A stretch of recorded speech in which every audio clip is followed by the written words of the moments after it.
প্রতিপক্ষের গোলকিপারের সামান্য ভুলে পেনাল্টি পায় ব্রাজিল। হাস্যকর মিসে দলকে ডুবিয়ে মাঠ ছাড়ে ভিনিসিয়াস জুনিয়র। ফিফা কোয়ালিফায়ারের পয়েন্ট টেবিলে অবস্থানটা নড়বড়ে, তাই তো বিশ্ব চ্যাম্পিয়নদের টিকিয়ে রাখতে খানিকটা ফেভার টেনেছে দায়িত্বে থাকা রেফারিও।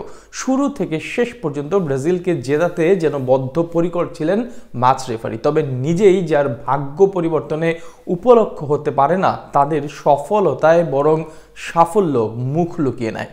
ব্রাজিল বনাম ভেনেজুয়েলার ম্যাচে রেফারির পক্ষপাতমূলক আচরণ নিয়ে বাকিটা জানবো রিপোর্ট। এ যেন ফুটবল ম্যাচ নয়, যথারীতি দিনে দুপুরে চলল চোখের ভেলকি দিয়ে অন্য পক্ষকে সুবিধা দেওয়ার খেলা। ভেনেজুয়েলার বিপক্ষে ব্রাজিলকে ম্যাচ জেতাতে যেন উঠে পড়ে লেগেছিলেন রেফারিরা। বিশ্বকাপ বাছাই পর্বে সেলেসাওদের ম্যাচ জেতানোর জন্য সব রকমের প্রচেষ্টা চালিয়েছেন ম্যাচ পরিচালক। ম্যাচে ব্রাজিলের পক্ষে সব ধরনের সুযোগ সুবিধা দেওয়ার অভিযোগও রয়েছে রেফারিদের বিপক্ষে। 5 বারের বিশ্ব চ্যাম্পিয়নদের ম্যাচ জেতানোর জন্য চেষ্টার কোনো কমতি রাখেনি ফিফা। তবুও ফিফা এবং রেফারিদেরকে সঙ্গী করে 10 জনের ভেনেজুয়েলার বিপক্ষে জয়ের দেখা পায়নি সেলেসাওরা। বিশ্বকাপ বাছাই পর্বের 11তম রাউন্ডে ভেনেজুয়েলার ঘরের মাঠে জয়ের খোঁজে নেমেছিল দরিভালের ছেলেরা। ম্যাচের আগে কাগজে কলমে ব্রাজিল ফেভারিট থাকলেও মাঠের ফুটবলে ব্রাজিলকে শুরু থেকে চেপে ধরে ভেনেজুয়েলা। যদিও ম্যাচের প্রথম সুযোগ এসেছিল ব্রাজিলের সামনে, ম্যাচের 8ম মিনিটেই বার্সা তারকা রাফিনিয়া ভিনিসিয়াস জুনিয়রের পাস থেকে গোলের দুর্দান্ত একটা সুযোগ মিস করেন। এরপর থেকে অবশ্য ব্রাজিলকে চেপে ধরে রাখে ভেনেজুয়েলা। ম্যাচের 14তম মিনিটে সুযোগ আসে স্বাগতিকদের জন্য, তবে সেই সুযোগ মিস করেন ক্যাপ্টেন রন্দন।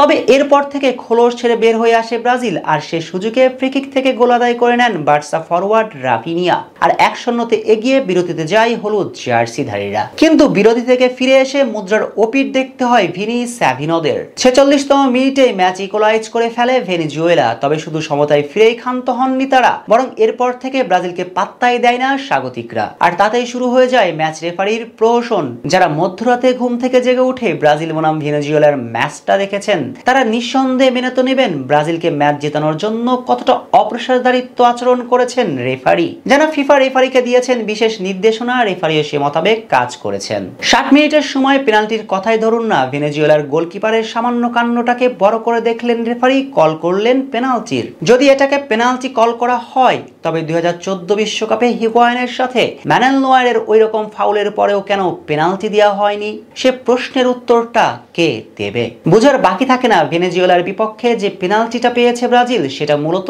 উদ্দেশ্য প্রণোদিত। শুধু এই পেনাল্টি নয়, বরং একের পর এক সিদ্ধান্ত ব্রাজিলের পক্ষে দিয়েছেন ম্যাচ রেফারি। ভেনেজুয়েলার ফুটবলারকে যে লাল কার্ডটা দেখানো হয়েছে, সেটা নিয়েও থাকবে যথেষ্ট বিতর্ক। কেননা সেটা কি লাল কার্ড হবার মতন গুরুতর ফাউল ছিল?